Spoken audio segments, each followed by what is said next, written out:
1 kilogramm yog' olish uchun 22 ta kruassan yeyish kerak. Nonushtada bir dona yesak zarari yo'q. 1 kilogramm yog' olish uchun 18 ta Snickers yeyish kerak.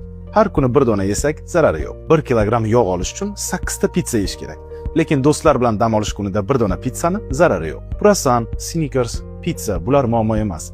Biz aynan qaysidir mahsulotdan semirmaymiz, ortiqcha kaloriyadan semiramiz. Shuning uchun me'yorda ovqatlanishni o'rganishimiz kerak. Menga obuna bo'lishni ham unutmang. 1 kilogramm yog' olish uchun 15 ta gamburger yeyish kerak. Ora-orada bir dona yeb tursak zarar qilmaydi. 1 kilogramm yog' olish uchun 20 ta somsa yeyish kerak.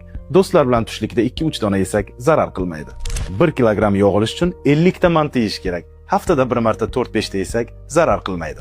1 kilogramm yog' olish uchun shu ko'rinishda 7 ta non yeyish kerak. Har kuni oz-ozdan yesak zarar qilmaydi. Me'yorda ovqatlanishni o'rganing va menga obuna bo'ling. 500 kaloriya bu 600 gram qaynatilgan kartoshka yoki 180 gram kartoshka free, 100 gram Napoleon shirinligi yoki 1,5 kilogramm klubnika, 500 gram qaynatilgan tovuq grutkasi yoki 10 dona kichkina nuggetslar. Obuna bo'ling, juda ham ko'p ma'lumotlar bor. Mening vaznim 100 kilogramm, lekin 80 kilogramm bo'lmoqchiman. Xo'p, nonushtaga nima yeding? Tuxum. Bu yaxshi, lekin faqat oqini yesang ancha kaloriyasi kamayadi. Ichimliklardan faqat natural sok ichaman. Undan ko'ra Cola Zero ichsang umuman kaloriya olmaysan. Shirinlik yegim kelsa faqat Snickers yeyman. Keyingi safar zifir yeb ko'rgin, u ham shirin, lekin kaloriyasi ancha past. Mevalardan faqat banan bilan uzum yeyman. Voy, qiziq ekansan, hozir tarvuz sezoni. Maza qilib tarvuz yesang bo'ladi-yu. Obuna bo'lgin, ozishingga tezroq yordam beraman.